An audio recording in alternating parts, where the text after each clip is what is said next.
everyone, my name is REDRUP, this is the It's Not a Phase podcast, and on this episode I'm joined by Nathanael Pulley, who is the vocalist for the band Archers.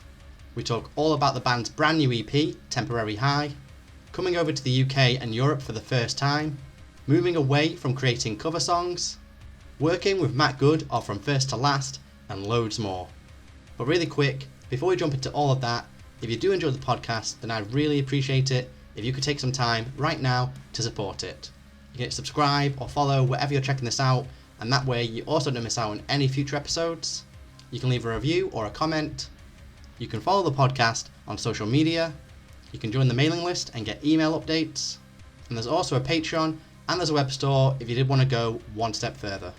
I've shoved links in the description box of this episode to everything that I've just mentioned, or you can head to itsnotaphase.co.uk. And now, with all that out of the way, here's my chat with Nathanael Pulley of Archers.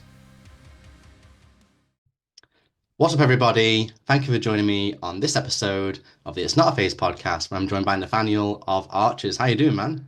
I'm doing good, man. Thanks for having me on the podcast.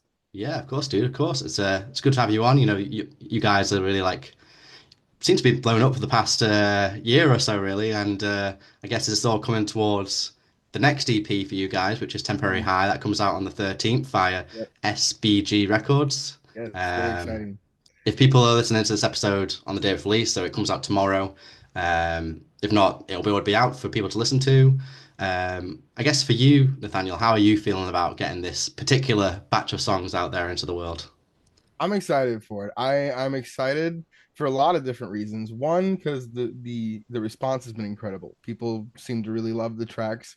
We definitely took a more I don't want to say, we took a more dialed back approach to these songs. Like, we're very known for having like an overt production, you know, like all this crazy cool ear tickling stuff, but we wanted to get down to the nitty gritty of songwriting with these tracks.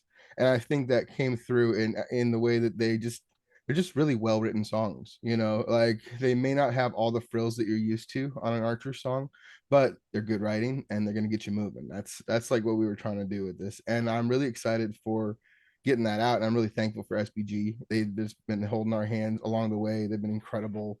Our first experience with a label of any kind. So it's been really nice to, you know, dip our feet in the water with a really good team. So I couldn't be more excited for these songs to come out. Yeah. So why is it that you took that approach then? You say, like, I guess focusing on songwriting is very important, but you mentioned kind of wanting to strip back a little bit in terms of the production and stuff like that. Is there a particular reason why you wanted to go that route this time around? Well, the main one was when working with the new label, there were things we wanted to accomplish.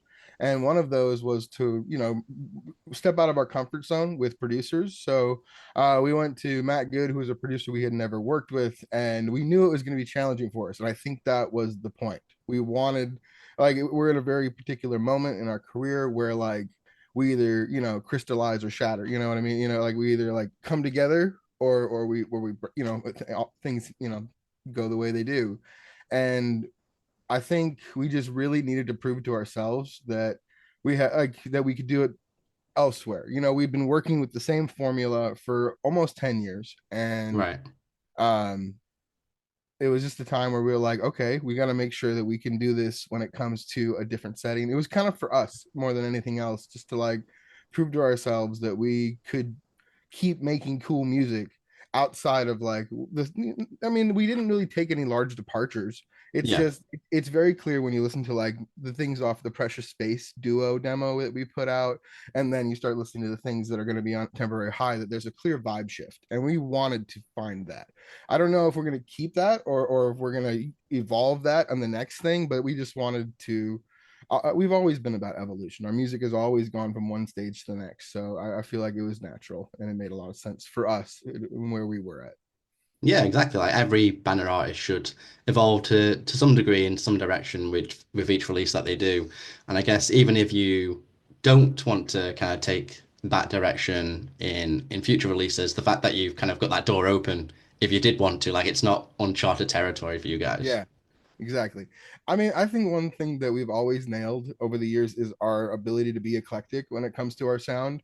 If you listen to any one of our EPs, even the old shitty ones, like there's still a wide variety of musical ideas happening, like we span heavy to soft in a very natural way, that I've always been very proud of, and I've never wanted to digress from that. I'm down to change the vibes. I'm down to play with the different types of metal, the different types of pop and R&B influences we use, but like it's always got to have that versatility. I'm a singer before anything else. I love good Yeah. hooks. I love good melodies, and as long as we can hit that bar, hit that standard, I'm down to play with whatever comes next. Yeah, yeah. Well, you mentioned a few moments ago that you worked with Matt Good to produce this one, who, he's produced many records and, Mhm. he's a member of From First to Last as well. Mhm. What was it like working with him in the studio? How was he? I mean, to be perfectly honest, there was some contention, like when first starting out, we weren't used to the new format. We weren't used to, we had our hands held, to be perfectly honest with you, by our previous producers. And when the time came, we were looking for a challenge, and he did exactly that. He challenged the hell out of us. And there were good days, there were rough days. You're creating art and you're stuck in a room for 3 weeks. Things happen, but I couldn't be more thankful for what we achieved together. you know but yeah, it was definitely a process, but it's also, you've got the old guard and the new guard kind of mixing, and there's always going to be Yeah, that like a little bit of, oh, what's going on here, but I think that made a really cool record. You know what I mean? I think yeah. just the diversity of attitudes in the room is what added to where the angstiness of this record kind of came from. Yeah, well, it's kind of to a certain degree that kind of thing is a good sign, isn't it? Because it's not like everyone's complacent, like, oh, let's just go with the motions here. Like, people Yeah. care about the Hmm. the art that you're making to the point where they want to voice their opinions, and like you say, there's Absolutely. contention and stuff there. So Yeah. 100%. I mean, like, nothing good comes out of, I mean, there's plenty of good things comes out of good things, but like great things come from adversity. I've always believed that. I think that the greatest things in my life, the greatest things about my character as a person, have come from the hardest struggles that I've ever dealt with. So like it's not a foreign concept to me that a hard, challenging experience made cool stuff. You know what I yeah, mean? yeah. There's that saying, isn't it? Like, nothing worth having comes easy. So Yeah, I guess it's kind of like absolutely. that. Yeah, Mhm. yeah, 100%, dude. yeah. So in terms of like making this EP, like you mentioned, you were kind of you said the words like stuck in the studio. So did you just go to the studio and it was just like day in day out for 3 weeks you were doing the EP, or were you doing it in batches? Like, when did the writing and recording and all that kind of stuff go into place? Basically how it works, at least in this instance, Matt has a studio. We stayed at an Airbnb that was super nice. SBG hooked us up, had a really nice Right. place for us. It was great. It was in Arizona, so it was super freaking hot during like August or something. But like, I'm a Wisconsin boy. I'm from the north. I'm near, it's about as close to Canada as you can get. So I Right. like it cold. Yeah, I So hate that the heat was, too, so yeah. But they put us up in a really nice hotel, and then every like day one we just get in and we start talking about like what we want to do, and we're trying to write immediately. There's no really any uh buffer time. It's just kind of like, oh, hey guys, nice to meet you, blah blah blah, what are you feeling, what are you doing, let's go. right. So like, and I'm about that. I'm a very much, I'm here, let's work kind of mentality. So like, if I'm there, I want to be doing the work. So I was very happy with just being able to dive right in and really get into the thick of it. And it definitely highlighted some of the places where we needed to see some growth happen. And we've took this last year to really kind of make that growth happen. So like, just jumping into it, not having our hands held, and not being afraid to get a little dirty and make some cool art. I think it was great. But yeah, we just kind of jumped right in, and so we would do about an 8 hour day. We'd Right. knock out for 8 hours, and then Matt'd be like, "All right, screw you guys, I'm going home."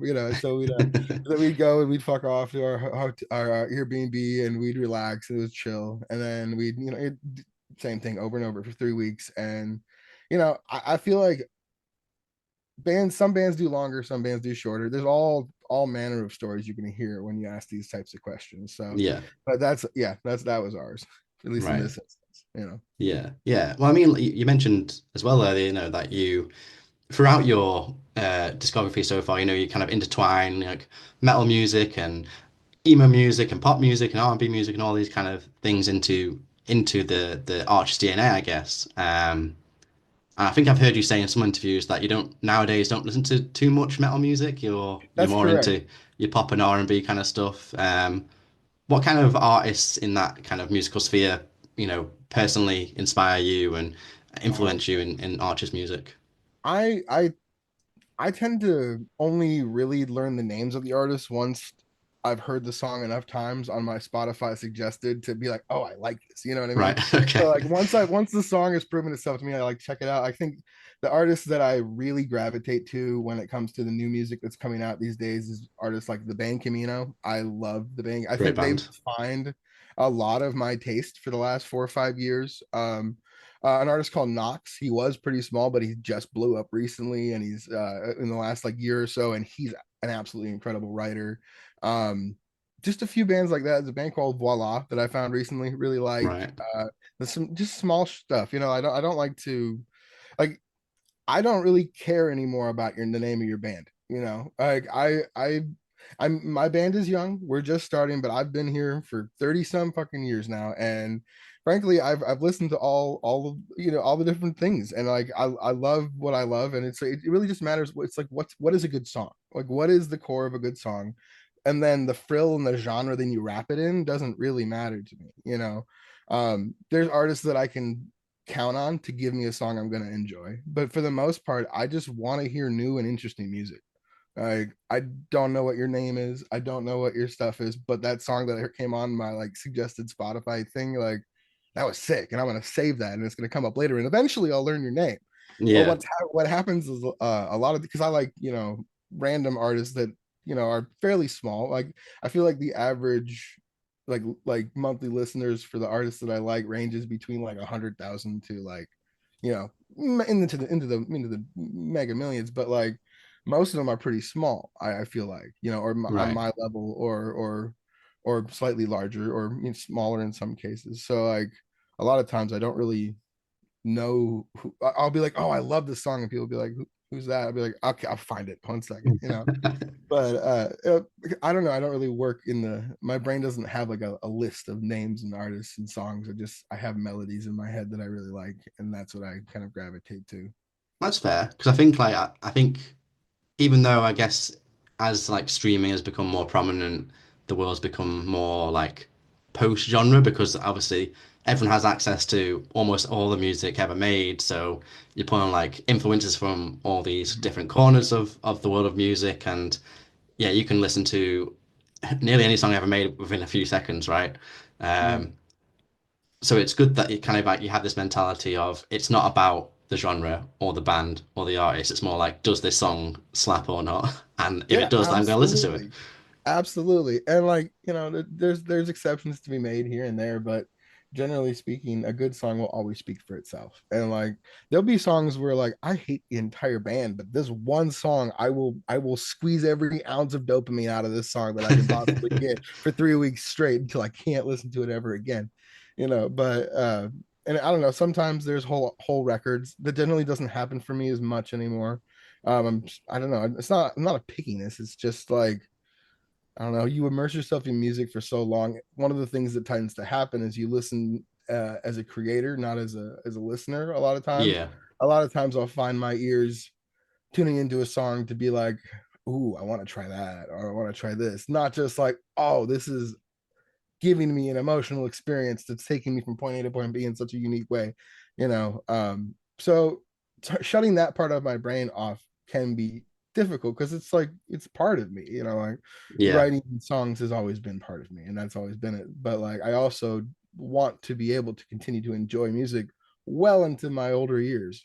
So I don't know. I gotta find a better way of flicking that switch off to make it so I'm not like analyzing everything and actually enjoying the things that I listen to sometimes. But it's tough. And like, who's to say one's right or wrong? It doesn't really matter. yeah, yeah. Personal thing. I was kind of like that for a while because I used to run a website and I used to do like music reviews and stuff. And then when I kind of stopped doing that, I kind of found it hard to make the switch from listening to music and kind of like analyzing each bit, like Mhm. to Mhm. just putting a song on or an album on because I actually just want to listen to it and enjoy it for what it is. So I can definitely see like where you're coming from because obviously you're just analyzing it from like I guess a compositional point and a songwriting point. Yeah, absolutely. I mean, I've since the sessions that we had with Matt Good, one of the things that I've kind of jumped into is just learning how to become a more well-rounded instrumental writer and things all from my, I've always been the guy to just show up in the room and do my job, you know. I've known I could do more, but I hadn't really tried to. And in the process of basically putting myself through songwriter school over the last year, learning all these like things that are super normal for average writers, that makes it easier to do that stuff, like learning about the national numbering system, like actually understanding what the hell like a key is and all the notes involved, you know, like actually getting it down to understand the math of the things that I create has definitely helped to like be able to separate love and work, and try to like that really pretty spot where they meet in the middle, you know. It's like it makes it easier to stay there. Yeah, yeah, and I guess it depends on like the songs you listen to as well. Like I said, if we were saying before, like if the song slaps, then you're gonna enjoy it, right? But if you're kind of listening to a song and it doesn't quite like hit you in that way initially, then you're probably gonna like pick up on certain bits anyway, aren't you? Because Yeah. it's not Well, quite got that emotional grab on you just yet. I think too is before I had the knowledge that I've been starting to acquire, I'd be listening to a song and my analysis would take much longer, you know, like Yeah, just like understanding what I'm hearing. Whereas now I can listen to a song and be like, oh, they're I don't know the key, but I can tell you where they're moving along in the number system, and I yeah, can quantify that. And I can do that quicker now to the point where I can get past all that stuff and then enjoy the rest of the song, you know. So I think that's where it started to help me. It's just to like just to learn the building blocks of what I do. You know, so many writers out there, me included, for years and years, just you know, they don't need to. You don't need to know the rules necessarily to do this, but it makes it easier. It for yeah, sure makes it easier to like especially if you have a natural like a natural talent to be able to like learn the rules and apply them in ways where you don't have to spend so much freaking brain power to make the small decisions. You know what I mean? yeah, That's just what I've learned recently. yeah, yeah. Well, you guys have also done covers in the past of like big pop songs, like you've done The Weekend and you've done a Dua Lipa song as well. Yes. Are there any big pop songs that you want to cover in the future that you'd like to kind of dabble in, or? I doubt it. I think the age of the pop punk cover, it being like it was, is like the punk coast pop days. I'm sure you Yeah, remember. Those were like pivotal for me. Those songs and those records really defined what I wanted to do with metal. You know, yeah, before those songs and those records, I didn't really vibe. Like I didn't love Old Devil Wears Prada. I didn't like I Wrestled a Bear Once. I wasn't like I respect their value. I just wasn't me. I was this fucking Christian worship kid who wanted to sing Chris Tomlin songs, you know, like and the screaming stuff. I was like, I don't get it, man. You know, all the stuff that yeah, my mom says to me now about my music. I said, but it wasn't until I think I heard that first pop post punk record that I just like started to really fall in love with it and started to understand what metalcore could do, you know, yeah, how it could work within the music that I loved and how it could actually, you know, be something that's way cooler than just pop music and just metalcore music. So like that's kind of where Archers came from, is just that in general. And I think when we first did the Weekend song, it was a bit of a mix between, you know, obviously there was the hype thing to do at the time, you know, it was the first song we ever did that ever got any attention. So like it right, was a big deal for us and we wanted to do it, but also like I'd been listening to these amazing punk goes pop songs and they'd like defined my entire taste in the metal music industry.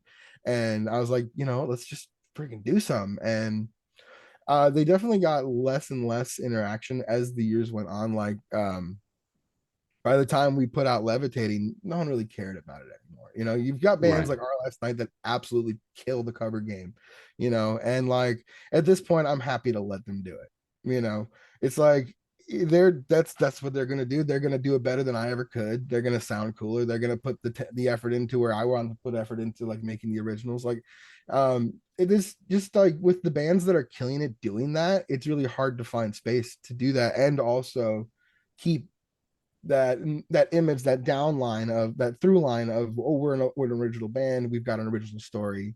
And you know, also these days, to really kind of make a story sink in, you have to kind of define an image, and I think that's what we're doing right now.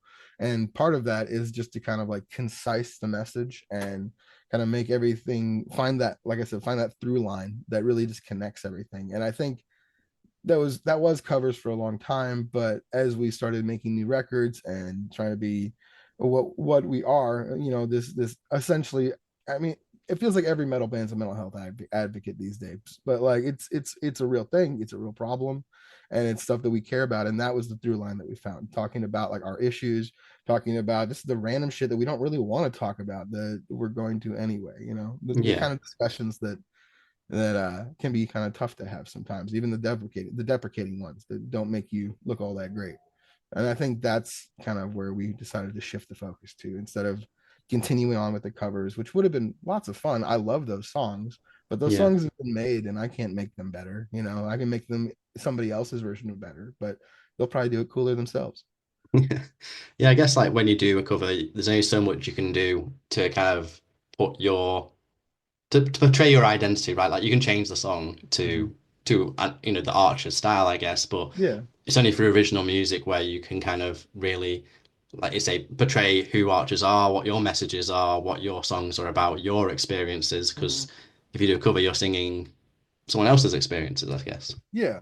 And like where I've come to, and this is entirely personal, but like I'll be listening to these songs that I could potentially cover, and I'll be jamming to them, and I'll be like, can I really do this better than this? Am I Yeah, really going to do a better version of this than Ryan Tedder did or Benny Blanco did? What is my hubris really? Am I like, do I need that so badly to be like, oh, look at how cool I am? I can do this cool song better than some. I yeah, don't know.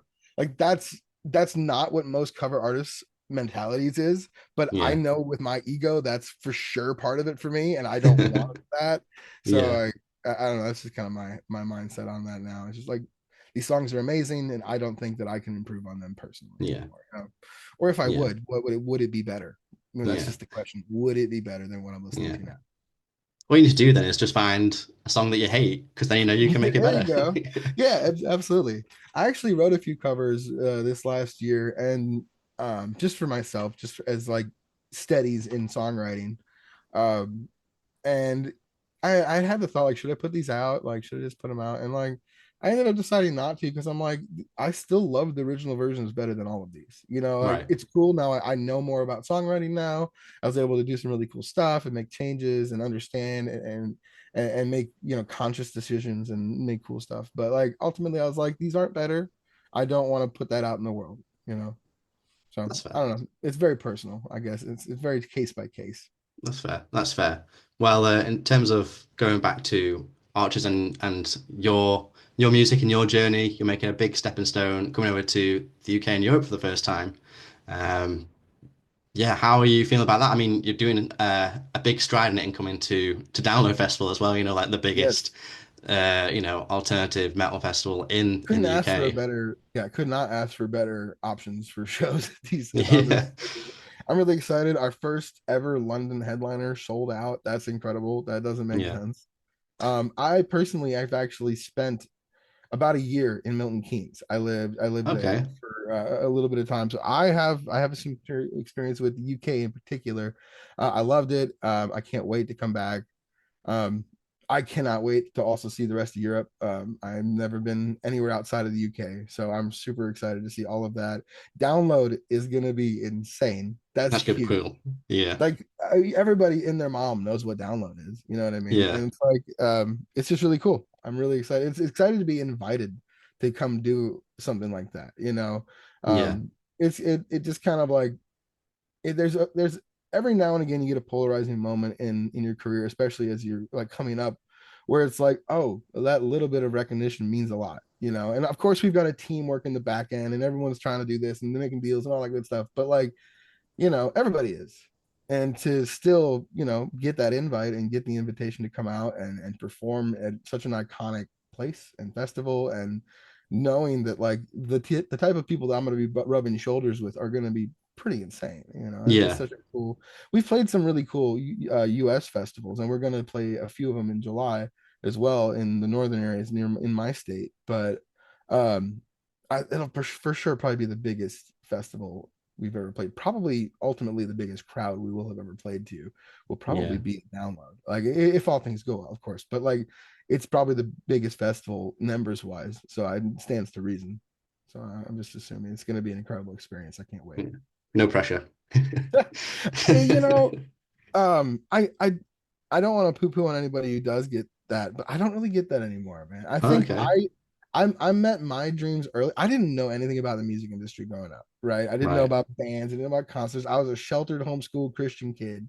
So like for me, my big dreams were one day I'd like to play music in a band. Check. All right. So everything else is so overwhelming at this point. I'm just going out there and doing my thing. And so like to me, 500 people and 50,000 people doesn't look any different. I can't count that high. So Yeah. like to me it's like awesome, you're there, that's great. But it's just what I love to do. Yeah. I can't wait to get out there. I maybe for like a split second I'll have that like one moment where I'm like and then it's gone, Yeah. and then I'm like, okay, this was the point, this was what I've been trying to do, I'm gonna go do it, I'm gonna smash it because I love it. Yeah. And whether or not I smash is notwithstanding, but I love it regardless every single time. And so I don't Yeah. really get the whole I don't get the whole like apprehension anxiety thing. I'm just like, let's go do this cool thing we get to do. Yeah. Just do the thing. Yeah, definitely. Absolutely. Have you got any, like, whilst you're over in the UK and Europe, have you got any like bucket list things you want to do whilst you're traveling? Anything you want to see or do? Mine are weird, okay? So mine Okay. aren't like the normal, like, oh, I want to go see the Louvre or like want to go to whatever. Like I'm I'm obsessed with road systems. That's my Okay. weird autism shit. Is I love the American interstate. I think it's like the founding people behind it are really cool. The history behind it, the testing involved, and I know that it's derived from the German Autobahn. I know that we're going to spend some time on that. So that's strangely enough, I want to collect a small piece of asphalt from the German Autobahn. That's like my whole like screw the tour, screw the shows. I want to see the roads, man. This is so excited. But no, like for real though, I love roadways. It's one of my brain go burr things. I'm really excited to be able to drive on the German Autobahn and see that, which is like I said, it's not. It's I don't know if anyone would ever have answered that question that way other than not me. I don't Yeah, know that's anyone else. that's a unique answer, to I've be never met anyone fair. else who has my same obsession. Um, but I just have always loved how people are connected, and I think Right. roads, especially in the US with how big of a country it is, like it's huge. Like that's how our country exists because of our interstates. Like Yeah. fast food exists because of American interstates. Like the things that you know about your society, most of them come from like what happened because of our interstate boom, and it's so crazy. Like but like they also are derivative from the German Autobahn, and who, like obviously not very savory people went into like creating that, but they still did some incredible things, and I can't wait to see it. And that's just my weird thing that I'm excited about. Other than that, I'm excited to see buildings that are older than my whole country. I've always loved that. Castles Yeah. are neat. I went to Warwick Castle when I was living there. I Oh, helped really? visit. Okay. Yeah, I loved Warwick Castle. I thought it was cool. I remember going through the spires, being like, "How tiny were these motherfuckers in armor? Like, how did they do this shit? It's crazy." But I'm also, the stereotypical big American. So who am I to say? Uh, but no, I'm excited. I'm excited just to experience things. Um, I don't go into things with a lot of plans. I know I'll be on the autobahn, so I know I can be excited for that. But I'm really just excited to see what happens, to Yeah. experience as we go. I live very much in the moment on the road. I probably won't even have my phone on me this whole tour. Like I just kind of want to experience and take it all in. I'm excited to be in the Alps to play in Interlaken and get to see that. I love grandiose scenery, so that's going to be a powerful thing for me to see. Just the mountains like that. Um, I live in the Midwest. There's not a lot of mountains here, so Right. being able to witness that, even touring around the country, you get to see some pretty incredible ones on the West Coast, but never anything like the Alps, anything like that. Yeah. So I'm really excited to be able to just kind of like take a moment and to just kind of breathe in these grand places. You know what I mean? Yeah, yeah, just take each day as it comes, take in the scenery, the culture, the people, like try out the I guess the local food and snacks and stuff like that. Yeah, And yeah. absolutely. Yeah, that'd be exciting, I'm dude. yeah, big foodie, so I'm excited to just try some. Yeah. I'm excited for German food. I know I've heard so many good things about like authentic German cuisine, so I'm excited for that too. Yeah, yeah, definitely, dude, definitely. And I guess once you're done over here, you're heading back to the US, and then I think you've got your own headline tour as well. I think with Yeah, we Rivals come and back. I'm home for like another week, and then we head off to rehearsals for our headline tour, the one that's going to be in like the release tour for the Temporary High. We're yeah, going out with the group called Rivals, who is absolutely incredible. I cannot wait to see them live every single night. We're going to go also out with us is going to be our homies in a Virtue, who have just been our some of our dear friends for a long time. I know they kill it over there, yeah, so I'll probably link up with them while we're over there. But yeah, they're from Michigan, which is just a state over, and we love those. I've known them for so freaking long at this point. They're just the biggest sweeties. So I can't wait to actually be on a tour with them for a decent amount of time. We've done dates together and we've done some tours. This is gonna be the longest we've been out together, and I just like hanging out with my friends, especially when I'm on the road. It's such a relief, you know. And yeah, then this band Dead Eyes that we found over the last year or so, they've been around a while, but they've been really starting to make some really cool moves, and got to know them, a few of their members over the last year, and they're just really sweet. They're really hungry, so I'm excited. I love being out with people that want it bad. You know what I mean? Like it's such a good. I like being challenged. I think I mentioned that earlier with the Matt Good stuff. Like I love a challenge, and I love bands that give you that vibe of like we're fighting for this, like we yeah, yeah, want this. And like it just kind of it's secondhand inspiration. It's like I feel the same way, and I hope someone gets that from me. But I love being around inspired people, and they just seem really excited about just being here doing the thing. So I think this whole lineup is electric. I can't wait for this tour. yeah. It's a sick lineup, man. And then I think you've got plans even booked and confirmed as far as 2026 as well, which is which Yes. is insane. Yeah, Yeah, dude. When it came down that we were gonna be one of two of four on that Nothing More tour, it just I love Nothing More. Everybody loves Nothing More. They're sick. Like they just write cool songs. I think that was a big one for me because that's like I always everybody knows Asking Alexandria. Everyone likes Catch Your Breath. But for me personally, this was the first time that we went out with a band where they're like on my heavy rotation and have been for a long time. Other than Memphis Mayfire was the band that got me into like really got me into, so touring with them was like a bucket list thing. But like this is like the first large headliner like that's really just been like oh shit, like this is a real thing. I have a job now. Holy shit. yeah, Like, so I'm so excited. It meant a lot to me a couple months ago. Johnny, their vocalist, he shared our previous EP, All That I Have Left, and he was saying some really wonderful things about it, and that just made my heart blow up. And then we got the news about the tour, and I just like couldn't be happier, man. I am excited though because I think between that tour and this headliner, we've only got like one other outing and for a couple of weeks, so I'll get right. some time off to really just like work on. We've already got like 6 new songs written. I'm gonna write another like 6 or 7 more, and Awesome. I think we're yeah. My guess is that there's gonna be a full length somewhere in the next couple of years that we want to do. So that's Nice. just the plan. But between the Nothing More thing and the headliner, I'm just gonna go back to the studio with my guys, and we're just gonna fucking crank out as many tunes as we can. And I just want to use this downtime to really just like redefine the next chapter. Yeah. Just sounds like non-stop for you guys really then for the next I year mean, at yeah, least. it's crazy how it went from just being, like this was never just a hobby, but the the responsibilities grow and grow and grow, and the more you spend on the road, the less downtime you have. That's probably been the hardest challenge to me personally is trying to find a routine through it all, Yeah. and trying to like find my personal through line that gets me from point A to point B to make sure that all the work is worth it. And slowly but surely, I think a lot of it is just doing the thing, like we talked about earlier. Just do the thing, Yeah. and then be mindful while you're doing it, and the routine will come. And so I'm excited for it. The more we do it, the more stuff happens. But like the easier it is for us. We have more tools now in our psychological toolkit to be able to handle this stuff. Yeah.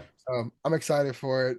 I'm excited for the headliner that we actually get to be in a little bit of a bus for the first time. We've been in, like, for our entire existence, we've been in the 15 passenger, not even with bunks, just in the benches, and that is like the entire time we've been a band. So if you've Right. ever seen us, or if you've ever heard of us, or if you've ever watched us play a show, I promise you that night I slept in a bench seat and it sucked. So I'm thrilled to be able to be in a bunk for the first time ever. I'm sure that's going to change a lot, just about like the being on the road, and how tough that can be just on your body. Man, I'm a big dude. It's tough. It is a Mm. tough job, but like I love it so much, man. I don't think I could ever do anything else. I've done every blue collar job you can think of. I've loaded trucks, I've moved people's house. I've done it all. Like I'm excited to be able to Yeah. make something of this and really do it.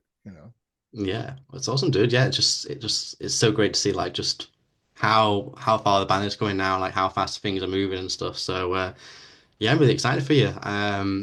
Have you got any other plans? I think we've covered pretty much everything, but are there any other Yeah. plans in 2025 and or even 2026 that you can talk about? I know, nothing that has any shape or anything. I know Yeah, there's talk about wanting to do, because we don't like the idea of just sitting on our butts for 6 months and not seeing our fans around the country. There's places that it really wanted to see us play. So we're gonna probably try to piece together some sort of small tour in like October, August, September, November, like right. so a couple of weeks in our majors, in our major not even our major ones, because like the Nothing More tour, because of that we don't want to oversaturate anything, so we've got to be Yeah, really careful. So there's not a lot for us to do, so we're just right. going to try to kind of sculpt a little tour around those days.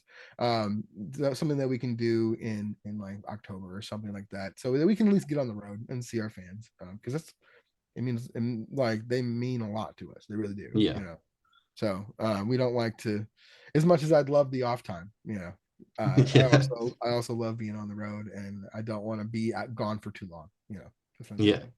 Absolutely. Well, Nathaniel, thank you so much for jumping on and having a chat with me. Like I say, Thank you, sounds really dude. exciting about everything that's going on in the Archers camp. Before I let you go and enjoy the rest of your day, any final words? Anything you want to say or plug? Floor's yours. Um, we've got Temporary High comes out on the 13th of June, and thank you guys so much just for listening to the songs that we've put out so far, watching the numbers grow. Because I'm a psycho, and I like to watch the little counter tick up. Fucking sociopath. But it is just so cool. Like we cracked, for a brief moment, we cracked 400,000 listeners on Spotify. I'm pretty sure it waxes and wanes, but like that was a Yeah, first, and that was because of those songs. Um, just thank you to everyone who's continuing to listen. Thank you to everyone in the UK who's bought tickets, and all the rest of the Europe who's bought tickets. I am so excited to get to finally meet all of you. Um, I just can't wait, man. Thank you guys for just being a part of Archers. Like, really, it isn't just us, it's everyone, it's all of us. So just thanks for listening, and thanks for coming to the shows, and thanks for leaving friendly comments on the videos and shit. yeah. Yes, that's about it. That's fair enough, dude. Yeah, thanks again. Best of luck with the EP launch and Thank you. the UK European tour and everything else that comes after that. And yeah, hopefully I'll see you at one of the UK shows when you're over here. I'd love that, man. Make sure you inbox me so I can get you on the guest list. Yeah, will do, dude. Yeah, I'll All let you right, man. go and Take it speak easy, soon. man. You Bye bye. too. Bye. And that's it. Thanks so much for tuning in to It's Not a Phase. If you enjoyed this episode, then don't forget to hit subscribe so you don't miss out on any future episodes. Leave a thumbs up if you're watching on YouTube. Follow the podcast on social media, and maybe even join the Patreon or grab some merch from the store. You can find everything that you need at itsnotaphase.co.uk. That's itsnotaphase.co.uk. Thanks again. Hopefully catch you on the next one, and remember, it's not a phase, it's a lifestyle.